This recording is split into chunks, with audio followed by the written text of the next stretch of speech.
Tyler, it's great to see you. It's been too long with this COVID thing. We're only seeing each other virtually. Um, Tyler, for those of you who don't know him, is one of the most interesting and original minds in the United States. He's currently a Bloomberg columnist, and he's somebody who always has something interesting to say. We're interested here in this series of interviews is about the future of the middle class and what should or shouldn't be done to make that future a little brighter. And so I've asked Tyler to join us and share some of his thoughts. Walter, first of all, we can have a meal together soon. I look forward to that. But just to open with a few brief remarks, I wrote a book published, I think, in 2013, and the title of the book was Average is Over. I like three-word titles, and that's a fairly brutal title because it's basically saying the older era of the American middle class is no longer with us. Now, there is a very bright side to the brutality of that title. In part, average is over because a lot of people are getting a lot richer. And I'm not talking mainly about Bitcoin here, but the growth of incomes in America has been strong, not just for the top 1%, but there's a growing kind of cadre of what I call the top 15%, upper middle class and above, that in the United States has just been doing phenomenally well in terms of income, but also in terms of social indicators. Those have been improving for decades. Now, that said, 15% is far from an entire population. So it's worth thinking about what exactly is the problem that the American middle class or former middle class has been having in, say, the last 10 or 15 years. And in my diagnosis, the key issues are mostly technological. They have to do with the questions of how is your productivity measured and which technologies do you have to work with? So just one simple example from a world you and I belong to, the world of journalism and opinion, right? So in the old days, whether they're the good old days or the bad old days, whatever, in the old days, different writers were packaged together, say in the New York Times, the Washington Post. There was a broad sense of who was read more and who wasn't, but actually no one quite knew. And pay scales were more equal, right? Different columnists were paid not the same, but it was hard to measure exactly how valuable a columnist was. In today's world, as we know, you can measure it truly exactly by clicks. Now, clicks aren't the only thing that matter. Columnists add to the broad reputation of an opinion page and so on. But still, salaries, the people who have done the best earn much more, and people who are not so widely read maybe are not working at all, or they're fired, or they're laid off, or they're not given as much space. So that is a significant difference in this world, that because we can measure value more readily, salary scales are less equal. And you can look at sector after sector, and you find this common pattern, namely that we're better at measuring productivity. And in fact, the people who contribute value to organizations, that is often highly inegalitarian. I find it interesting if you speak to someone who calls himself an egalitarian and you get them off of politics and just ask them to analyze, who in their organization contributes value. It's remarkable how frequently their basic take on that question is a very inegalitarian take. Like in an academic department, well, our top half dozen people, they're tremendous. They publish a lot. They're well known. The others, eh. And then in some other part of their compartmentalized lives, they're egalitarians. So because of software in so many different areas, we just measure value better. But I think the other issue is what skills you need to succeed. So just a very crude comparison. If you think of an old style manufacturing economy, I wouldn't say that everyone can work in a factory. It was then restricted to men of a certain age, sometimes white men. But nonetheless, the cognitive skills you needed to hold that factory job, they were real, but you didn't need a college education. You need to be able to teach yourself things, to learn how from other people on your line. You needed not to show up drunk every day. But if you met those specifications, you would have a perfectly good middle class job in manufacturing. Now, as we all know, manufacturing employment has declined. So many jobs today, you have to work with tech. Tech changes all the time, software is being updated. And just the basic question, how many people are really good at working with tech? It is, in my view, a much smaller percentage, and now I'm just comparing males to males, than can hold down a manufacturing job. So the people who are phenomenal at tech, Steve Jobs, Mark Zuckerberg, they earn sums no one would have dreamt of in earlier times. And then people who can't work with tech very well, they'll have some kind of ordinary service sector job where they get by okay. And there's a thinning out of the middle and a very strong, very wealthy upper middle class. Uh, the very poorest of people, I think, have done okay just because a lot of things are much cheaper. But people in the middle have found that home prices are higher, healthcare expenses are higher, going to college costs a lot more, and it's just not being made up with gains to their paycheck. There's a lot more we could say about this topic, but just in a nutshell, those are some of the arguments I made in my book. Yeah. And I think they are troublingly strong. And Um, it makes it hard to find a remedy, right? So there's a lot of diagnoses where there's an obvious remedy at the end of the story. I don't have an obvious remedy for people. Now, I'm all for more education. Who isn't, right? But in a sense, that's begging the question. It's like saying my remedy is smarter, better people. yeah. And there's a bit of an arms race too. I mean, in some ways, the BA does what the old high school diploma used to do. That's for a lot of jobs, that's your entry ticket. And then the master's degree has become the new BA. You know, as everybody adds more degrees and more years of schooling, you've got to go a little further ahead to stay in the same place. There's so many people, say, with master's degrees who tend bar. So the Yeah. notion that we need to produce more master's degrees, again, it depends on the field. I don't even think STEM is a cure all. I mean, if you graduate with a PhD in theoretical mathematics, I mean, you will get a job, but you're not actually as employable as you think. If your degree is in astronomy, you may not be very employable. Yeah. So STEM is not a cure all, and many STEM jobs get outsourced. No, exactly. And yet, if you look at American history, it seems to me that the key to American success over the long run has been our ability to have a society where sort of regular people could live pretty well. And you go back to some kind of colonial early republic era. In contrast to Europe, most American farmers owned their own farm, the single family farm. If you looked in the cities and towns, which were not very large, generally speaking, the sort of young workman would end up owning his own shop at a certain point. The blacksmith is not working for Home Depot. The blacksmith opens his own place.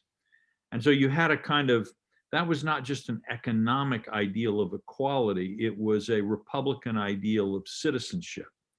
And that the owner and the proprietor were both independent enough to come to their own decisions, but their experience of managing their enterprise in the world equipped them to think intelligently about politics. And you read the founders, and this is why many of them thought America could be a republic. Then you That, look at, sorry, go on. no, that implies some of the problem is one of status.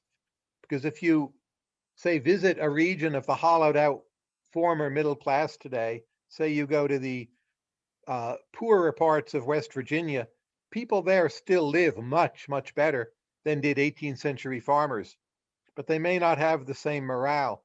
So one set of solutions devoted to living standards, another possible set of solutions focuses instead on morale.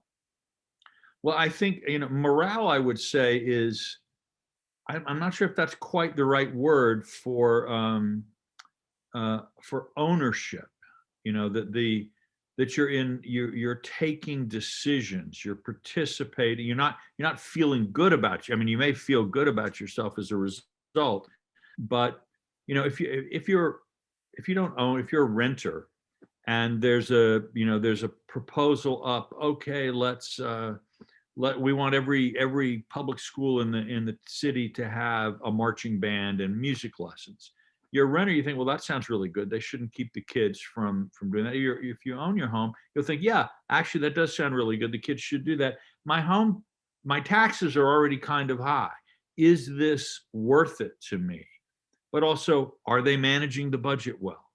And these are the kinds of things I think I learned more from being on a co-op board in New York of a building co-op about how life actually works than I learned in school.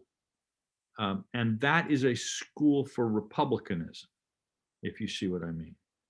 But why is it you think that school for Republicans seems to have been malfunctioning in many regions of our country, parts of the Rust Belt, Appalachia? Because you can still show up and vote at, for the local school board, but it doesn't seem to matter anymore. It's somehow been reframed. Right. Well, I wasn't saying school for Republicans. I was saying school for republicanism, which is Sure. Yeah, yeah, I agree. But right. But look, I think we actually did a very good job when the Industrial Revolution hit of converting the old kind of proprietor model of the middle class to the homeowner in the suburb with a job and a car, maybe a little shack, fishing shack by the lake or something. We reinvented that primarily agricultural, artisanal middle class and reset it in the industrial context. And so again, you had people who were, who had status, but also had property, had a stake in the system. Um, and I'm wondering if the erosion of middle class incomes in industry and so on, that's not just a question of the loss of morale or loss of income, but somehow the loss of something bigger, of something that's more important to our political culture. Am I wrong here? I don't really. I'm asking. I'm not telling you. well, I don't know. But here's the puzzle I think about often. If you look at US living standards in the 1920s, which were considered a time of great prosperity, as we measure them, they are at about the level of El Salvador today, Right. which is not considered a country of extreme prosperity, though it's far from the poorest country in the world. And the US in the 1920s had something in terms of momentum or possibly morale or republicanism. I'm not saying you don't find it at all in El Salvador, but it seems the problems that have hit the troubled parts of our country are the loss of that intangible thing. And we don't understand it very well. And maybe that's why we don't have great remedies for the plight of the middle class. Well, again, I do compare this to the transition of the Industrial Revolution that broke. Suddenly the single-family farm is an economic trap because it doesn't work anymore. Um, Commodity prices are falling too fast. The term you need to be too well capitalized to in order to be able to produce as much as you need to. And in the same way, you no longer have the possibility of opening your own little blacksmith shop. You've got, you're either a factory worker or you're kind of dispossessed in the land. And you can look at American social history from that period, the sort of, end of Reconstruction through maybe 1910, and it's an era of polarization, of racial tension, a lot of anger over immigration and other issues. And the country kind of lost its bearings, which they then began to recover in the 20th century. I'm glad to hear you raise the topic of immigration, because if you look at immigrants to the United States in the last 20 years, while they have problems of their own, they don't seem to have so much of the problems we are talking about. And partly they have a different set of ideas. They may also have different capabilities and a different drive. But if we're trying to diagnose the domestic issue, the cross-sectional variation of native-born Americans compared to immigrants seems to me quite important. And immigrants along many dimensions have done much better. So what's That to me your suggests it's not mainly just the economy. well, I mean, the economy though can also produce social consequences and cultural consequences. Sure, but if you have lower expectations and then you select for people of higher ambition, probably overall better work ethic.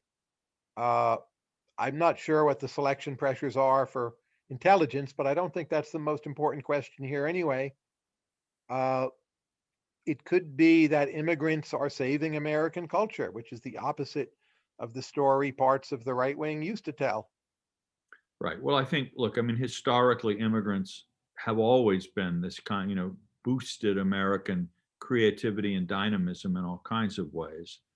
And in general, a group of people that are willing to leave their own homes and venture forth are motivated in ways that people who just sit around the house probably aren't. But are you really saying that the American people, non-immigrant American people, are turning into kind of a nation of couch potatoes and sort of useless, and we don't know what to do with them? Or is Well, I that what's wonder happening? what the cultural problem is. If we were simply couch potatoes, it might be fine, right? Couch potatoes sit on the couch. Couches have never been more comfortable. TV's never been better. The Hmm. internet is amazing. Maybe the problem is we're not able to be couch potatoes. We are some mix of Pascalian restlessness combined with some urges that are self destructive, say with the opioid epidemic. So maybe couch potatoes are the solution, not the problem. I don't know. Sometimes I think that's some of the logic behind marijuana legalization, that if I were a totally cynical billionaire and I wanted the populace to just stay quiet, I would legalize, I guess, what Aldous Huxley would call soma. It's striking to me the one drug we've chosen to more or less legalize, sometimes explicitly legalize, but at least tolerate, is the drug that, puts us to sleep, calms us down. It's not cocaine, doesn't rile us up. Um, I do strongly believe no one should go to jail for smoking marijuana, but I'm not happy with American culture being so marijuana intensive. To me, it's a very strong negative. It's a sign of decadence. I will say it was certainly a sign of decadence when I was using marijuana back in college, of personal decadence. And life got a lot better when I quit. I don't know about others. Marijuana today is much stronger than what you used. I know, I know. So, what do we do about the middle class? Is it over? Well, I don't exactly know who the we is. One Okay. possibility is to look toward a medium term solution where working with tech in a productive way becomes easier for people because tech itself is easier. So programming is fairly hard for most people, right? Uh, it could be the next generation of computers or even the current generation. You have ways of working with them where you don't program anything. It's more like dealing with Alexa. You just talk to the thing. Now, the problem there is the labor then isn't scarce because anyone more or less can talk to a computer. But if there were some happy medium that you have a large number of jobs where there's some scarcity element on the labor side, but at the same time, you can work with computers without being very smart in terms of software, that's a possible path that would get us out of some of this. Or if service sector productivity became higher, and it's low in virtually every country in the world, that's another path by which current service sector jobs could pay much more. Well, I want to get to this question of measuring productivity in this service area, because it seems to me it's a very difficult thing. I just, again, let's talk about journalism, which is a place where both of us know. I know it's now possible to sort of research and write articles almost infinitely faster than you could in the old days. The resources of the internet, the word processing, being able to electronically file, all of these things.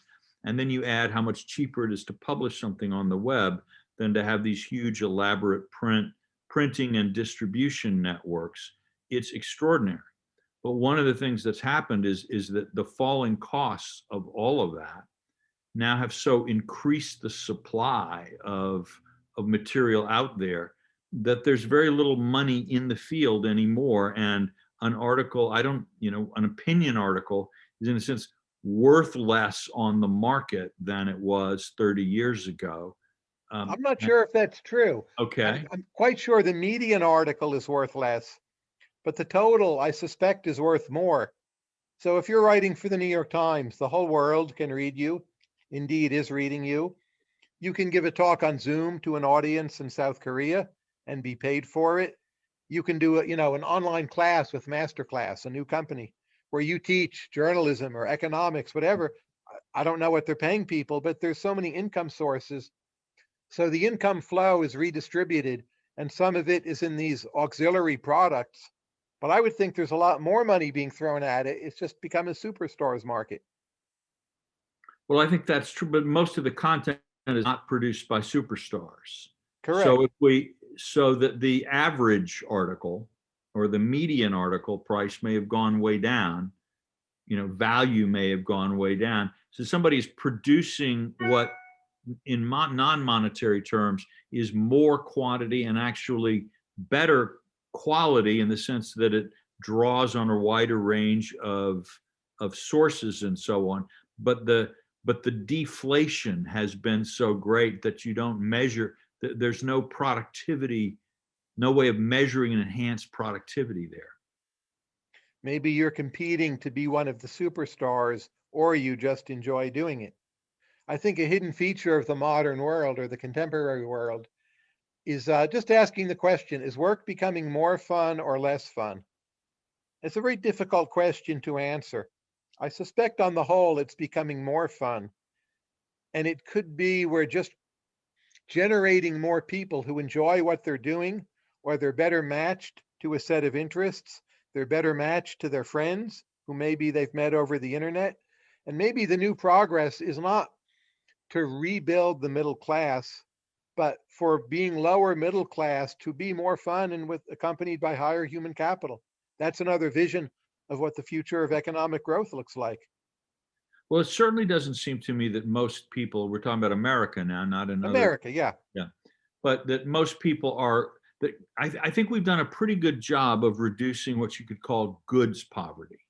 That, there are people who, particularly with the COVID time, are having some food insecurity or things like that. But in general, you compare it to the 1920s or the 1950s or whatever, Americans are living better in terms of stuff.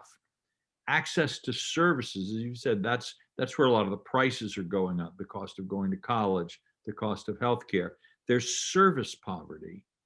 And that may be part of, so that the kid, a kid growing up in an inner city has the same entitlement to 12 years of free schooling as a kid growing up in Fairfax County, but it's a very different experience. So It could there's be that service poverty. the most important service may be your set of peers, right?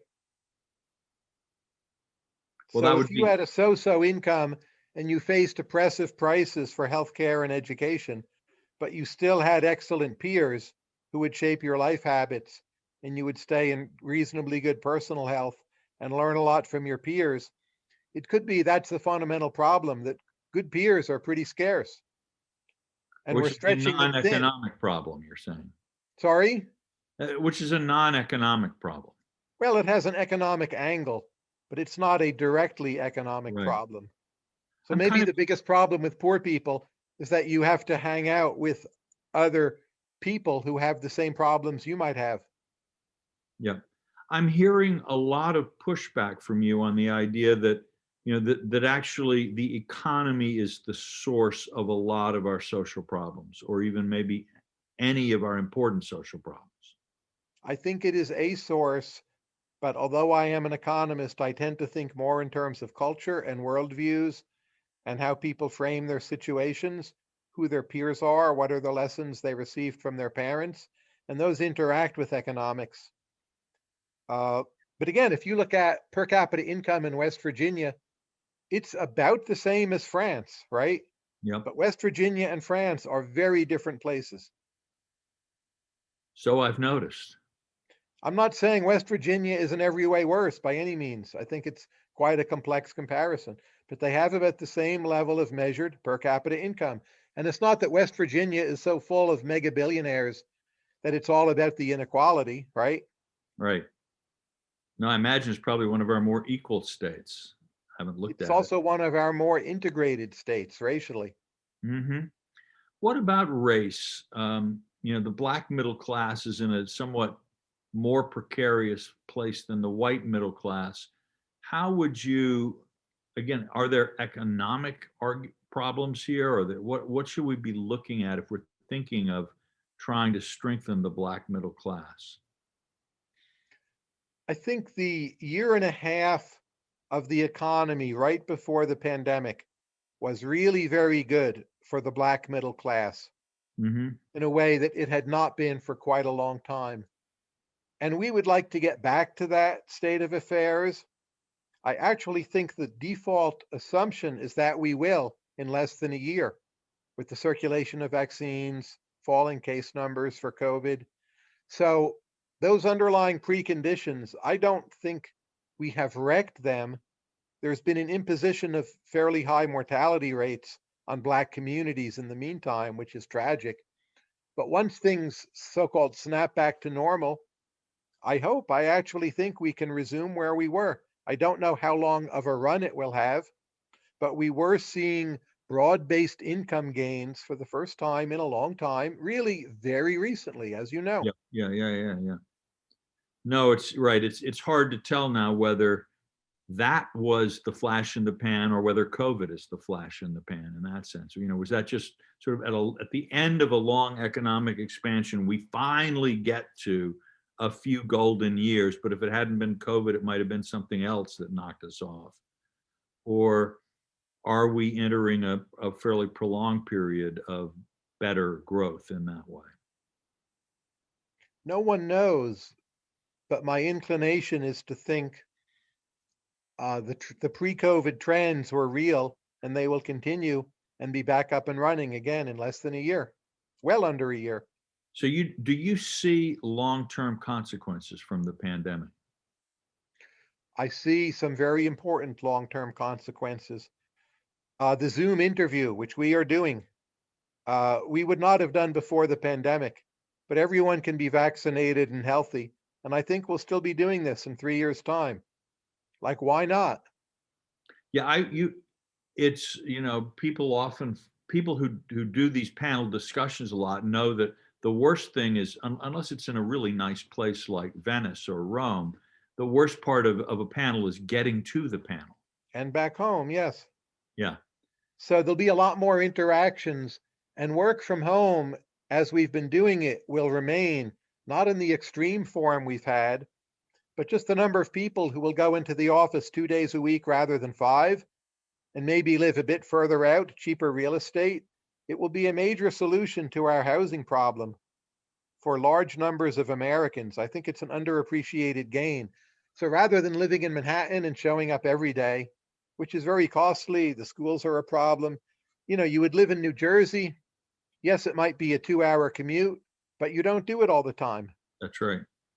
And the day may come when you do it in a self-driving car that you don't have to pay attention to every minute of the way too. Or is that a pipe dream? I don't think it's a pipe dream, but I'm not sure that works as a general solution. If everyone has a self driving car trying to get through the Holland Tunnel, I'm sure you know what the problem with that is. But simply the notion that there's like a self driving Uber service that brings you to the subway, I'm more optimistic about that solving our problems. Hmm. But now, literally everyone in so many workplaces can work over Zoom. And I think that will be the single greatest, non biomedical legacy of the pandemic. And then I think on the biomedical side, we're seeing enormous advances that will have gains for things other than just COVID 19. So, for all the terrible mistakes we've made, for all the tragedy and deaths, it's also the case a fair amount of good will come from this. And just people reanalyzing, what do I truly value? What do I want to do with my life? I think that will prove significant in intangible ways. Yeah. I've noticed that while a lot of people have been very pessimistic about, from an American point of view, about what the pandemic's impact will be on America's standing in the world or the America-Chinese competition, You seem to be much more optimistic about what this might mean. People's memories are funny. You know, there are those old studies in the Eurovision Song Contest. The group of people who sing last have an advantage. Well, America, for all the screw ups we've had, which are immense and awful and tragic, but we will close this on a very high note. The best vaccines in the world, and for all of our sluggishness, it's like Israel, Bahrain, UAE, and UK are the only countries beating us in terms of speed. So we'll like come in fifth in terms of speed. And as a large country, we'll come in first. And the EU is still struggling to get vaccines at all. Our economy has resumed at a more rapid pace than most places, not China. But I think it will be seen as a kind of new morning for America. And again, on the quality of the vaccines question, we've just done phenomenally well. And we did it in large part with immigrants, uh, women working on vaccines, but we nailed it. And you can go back to the New York Times as late as April, and the top experts, the most optimistic prediction, they had a symposium. Most optimistic person said this will take us 4 years. And obviously, it was well under a year. So, Yeah. America's ability to pull something off like that, it is alive and well in highly selective ways. I get what's going on in Texas with the power supply and the water and all the mistakes we've made along the way with testing, the FDA being too slow. But the one thing that really mattered the most, we did great. Now, that's actually historically, that's been kind of an American pattern, is to get a lot of small and medium sized things and a few even big ones wrong, but getting the really big ones right sooner or later. World War II was somewhat like that. Pearl Harbor was not our finest moment, right? No. Well, that was Churchill's idea. You can always count on the Americans to do the right thing after they've exhausted all the other alternatives. And if you think about China, I do think they will vaccinate their population in time, but the new strains are spreading. We're not sure the Chinese techniques for lockdowns can halt the new strains. The Chinese vaccine may not be better than 60%. So the notion that China has recurring crises for the next 2 years, probably not huge fatalities, but just as an issue and a source of stress for the Chinese people, when America's going, la di da, this is behind us, that's quite possible Mhm. as a vision of what the next 2 years will look like. There's been a lot of talk, and a surprising amount of it maybe from Republicans, about looking at that China challenge and thinking that industrial policy is the answer, a term which is often very vaguely defined. What's your sense of, does America need industrial policy? Would it benefit us? Would it be useful vis-a-vis China? Where do we go with this? I've argued we've long had an industrial policy. First, as you know, we are by far the biggest spender on the military in the world. And there are spin-offs from that, right? Yeah. I mean, drones would be one example, atomic energy, airplanes, computers, partial spin-offs. So that's been a highly successful industrial policy. I'm concerned it doesn't work as well as it used to. Procurement cycles are too long relative to technological change, but it's still there. It could be improved.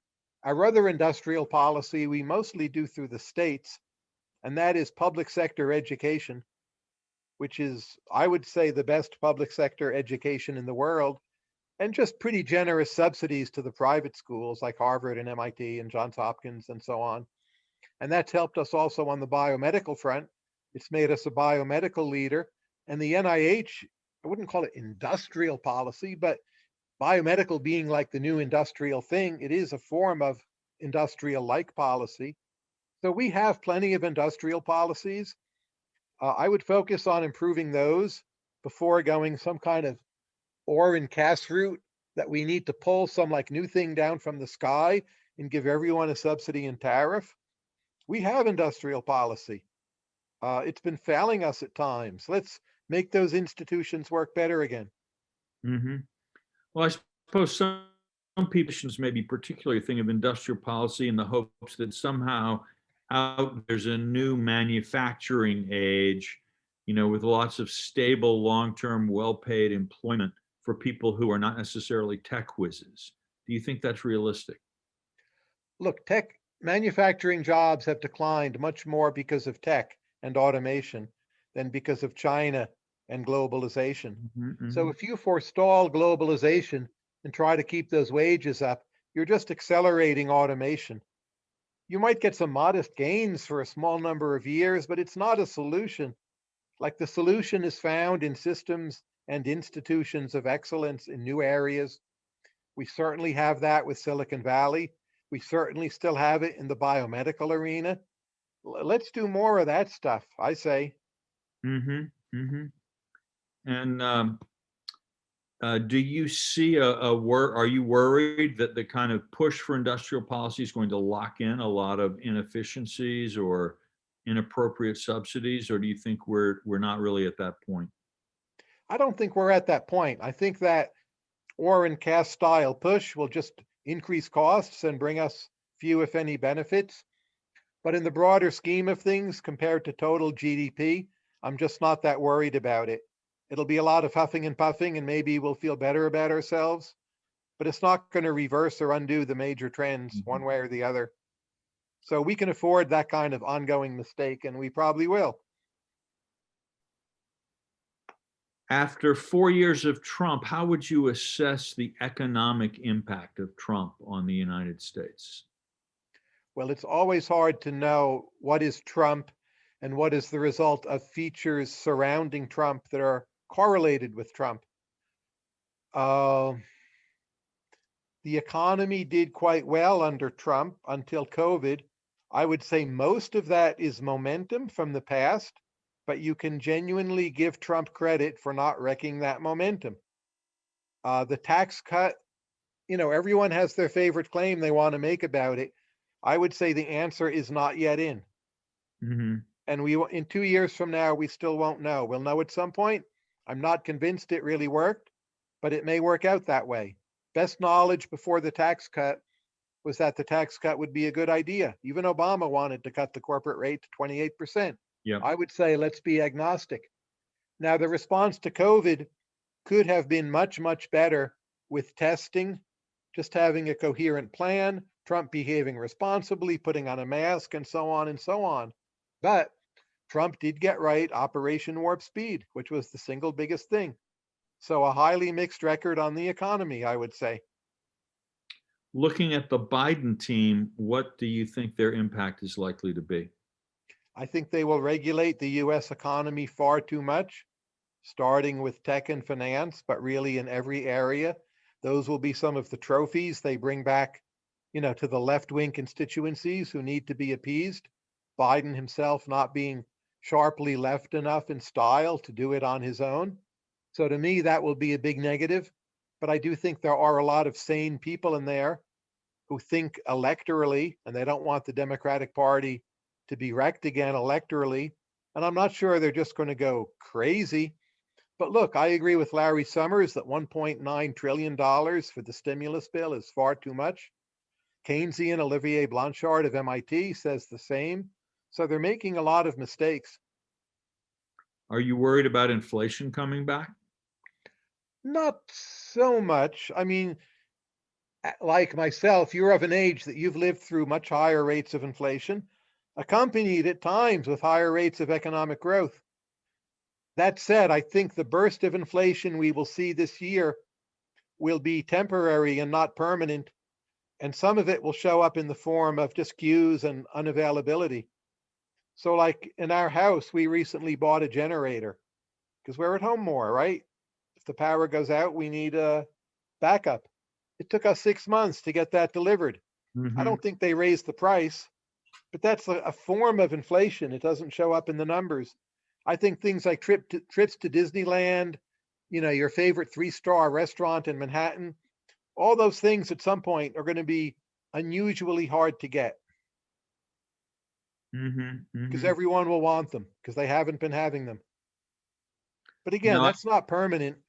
yeah. So you think there's going to be a burst of pent-up demand for some types of travel and just getting the heck out of the house? Correct. And it will involve a lot of inconvenience. You'll either have to pay through the nose or you won't be able to do it at all. And yes, you can call that inflation.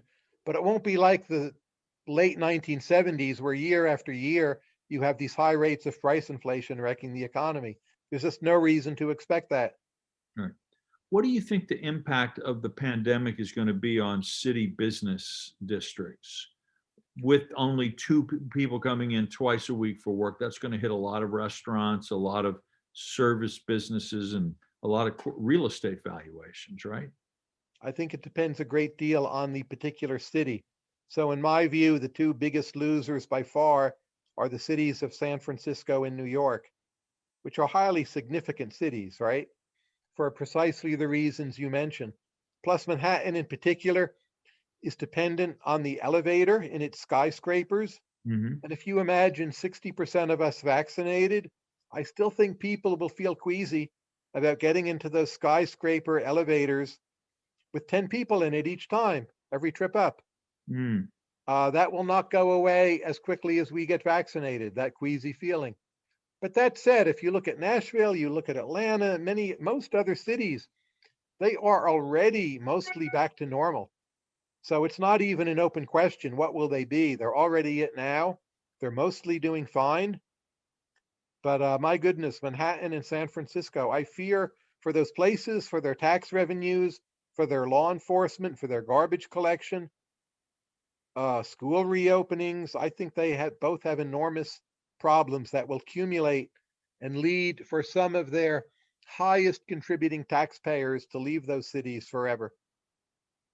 So you think there's fiscal death spiral might be a little bit too much, but rising costs on with a smaller tax base force higher taxes, which then forces people out and shrinks the tax base further. You see that happening possibly in those places.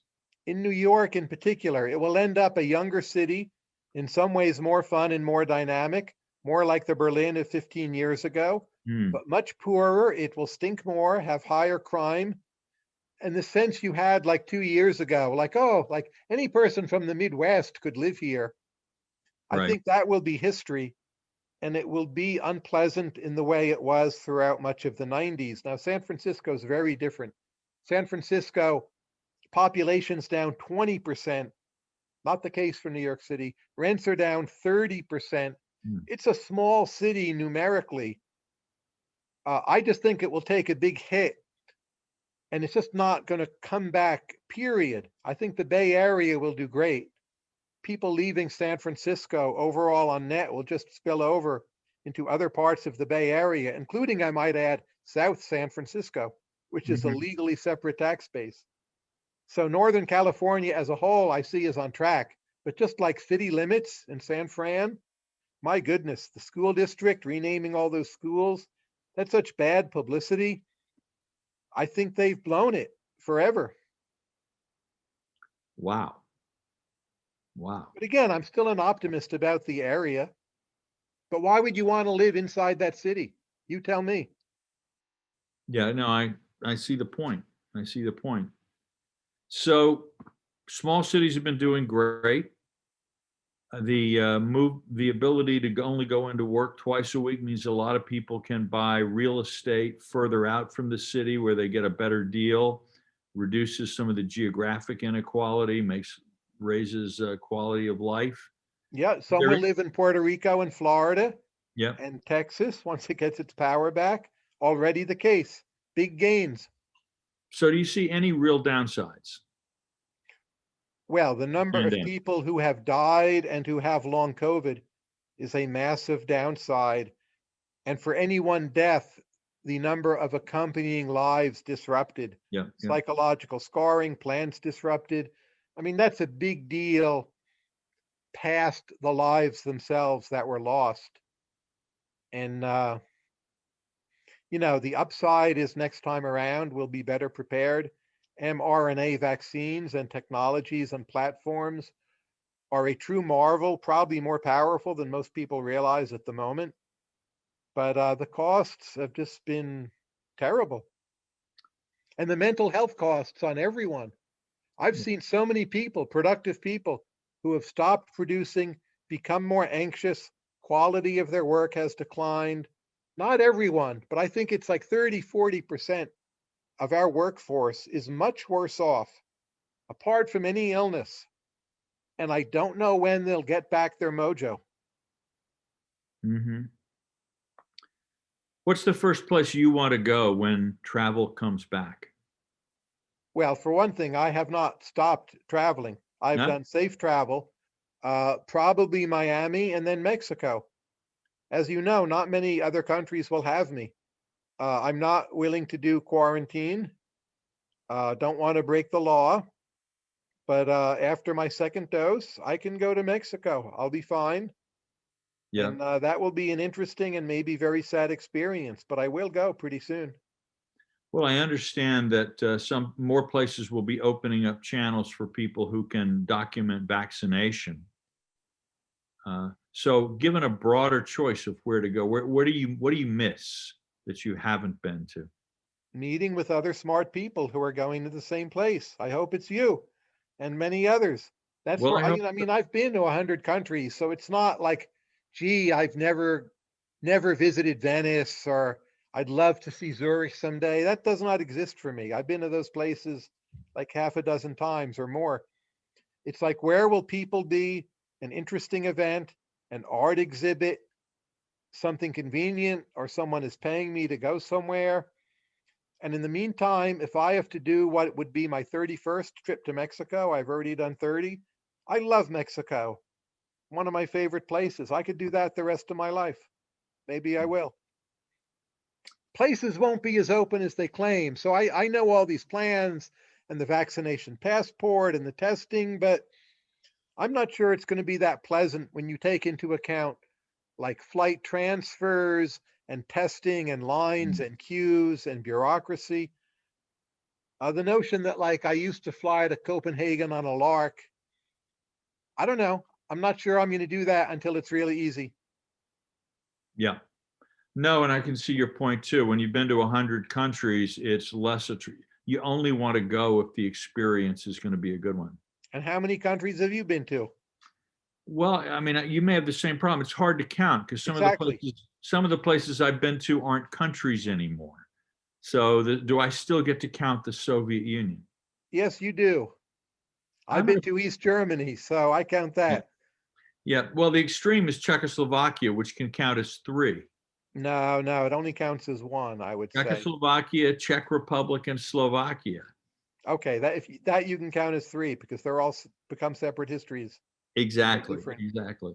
So anyway, it gets complicated, but I'm about in your league, about 100, 102, something in that zone. Um, and looking forward to getting back on the road. Yeah, I want to see more of New York, which has become a very different city.